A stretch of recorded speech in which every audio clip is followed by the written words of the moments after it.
dari kelompok 1 yang terdiri dari yang pertama ada saya sendiri, Yohana Desiana Lamapaha, yang kedua ada Vincentius Bani, yang ketiga ada Maria Stefani Teva, dan yang keempat ada Catherine Velati Kono. Kami dari kelas Farmasi B semester 4, Universitas Citra Bangsa Kupang. Pada kesempatan kali ini, kelompok kami akan membahas mengenai destilasi minyak atsiri. Berikut penjelasannya. Jadi yang pertama pengertiannya itu minyak atsiri didefinisikan sebagai produk hasil penyulingan dengan uap dari bagian-bagian suatu tumbuhan. Minyak atsiri juga dapat mengandung puluhan atau ratusan bahan atau campuran yang mudah menguap, merupakan penyebab karakteristik aroma dan rasanya. Selanjutnya, minyak atsiri juga itu merupakan suatu produk yang memiliki bau khas sebagai perkembangan proses hidupnya tanaman. Minyak atsiri juga dihasilkan oleh sel tanaman atau jaringan, dapat memberi ciri tersendiri yang berbeda-beda, antara lain tanaman satu dengan tanaman yang lainnya. Yang slide ketiga tentang sifat minyak atsiri. Jadi, yang pertama ada sifat fisika, sifat kimia, dan sifat biologi. Jadi sifat fisikanya itu minyak atsiri bersifat mudah menguap, titik uapnya rendah. Sedangkan sifat kimia itu secara kimiawi minyak atsiri tersusun dari campuran rumit berbagai senyawa, namun senyawanya biasa bertanggung jawab atas aroma yang tertentu.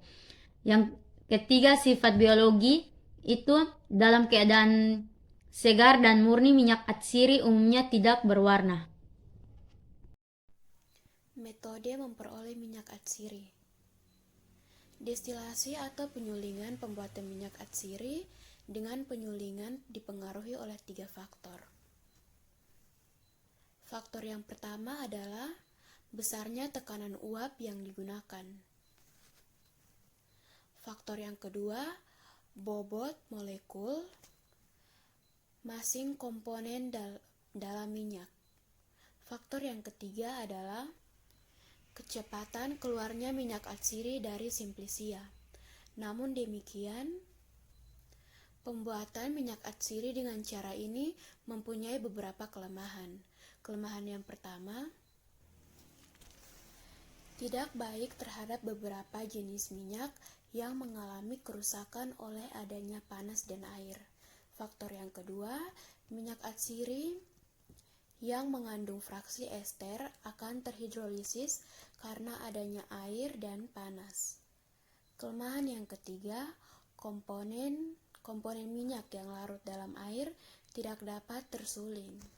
Faktor yang terakhir, komponen minyak yang larut bertitik didih tinggi yang menentukan bau wangi dan mempunyai daya ikat terhadap bau.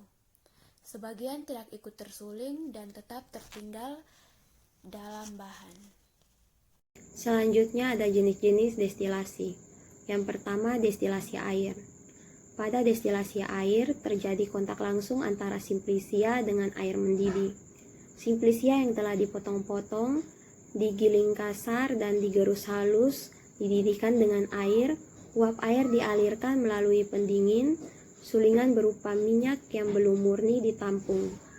Penyulingan dengan cara ini sesuai untuk simplisia kering yang tidak rusak dengan pendidihan. Penyulingan air biasa digunakan untuk menyaring minyak atsiri yang tahan panas dari gerabahan maupun bahan yang berkayu dan keras. Adapun keuntungan dari destilasi air, yaitu kualitas minyak atsiri baik jika diperhatikan suhu tidak terlalu tinggi, alat sederhana dan mudah diperoleh, dan mudah pengerjaannya. Yang kedua ada destilasi uap dan air. Penyulingan dengan cara ini memakai alat semacam dandang, diletakkan di atas bagian yang berlubang-lubang, sedangkan air di lapisan bawah. Uap dialirkan melalui pendingin dan sulingan ditampung. Minyak yang diperoleh belum murni. Cara ini baik untuk simplisia basah atau kering yang rusak pada pendidihan.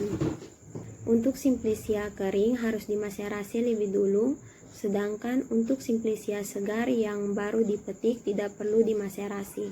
Cara penyulingan ini banyak dilakukan sebagai industri rumah karena peralatan mudah didapat dan hasil yang diperoleh cukup baik.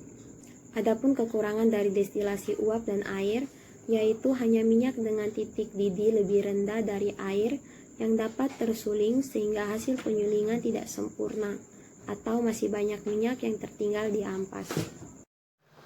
Baik, untuk yang berikutnya ada destilasi uap. Minyak atsiri biasanya didapatkan dengan penyulingan uap pada bagian tanaman yang mengandung minyak. Metode penyulingan ini tergantung pada kondisi bahan tanaman. Penyulingan dengan uap memerlukan air. Uap panas yang biasanya bertekanan lebih dari 1 atmosfer dialirkan melalui suatu pipa uap. Peralatan yang dipakai tidak berbeda dengan penyulingan air dan uap. Hanya diperlukan alat tambahan untuk memeriksa suhu dan tekanan.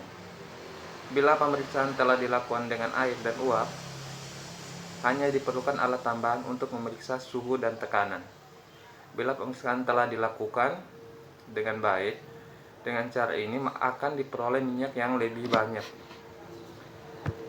Dan untuk yang terakhir ada ekstraksi dengan pelarut minyak atsiri. Prinsip dari ekstraksi ini ialah memerlukan minyak atsiri yang terdapat dalam simplisia dengan pelarut organik yang mudah menguap. Simplisia diekstraksi dengan pelarut yang cocok dalam suatu ekstraktor pada suhu kamar. Kemudian pelarut diuapkan dengan tekanan yang dikurangi.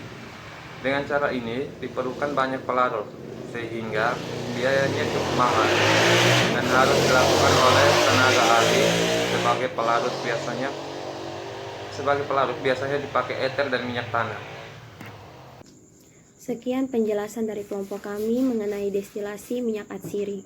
Terima kasih.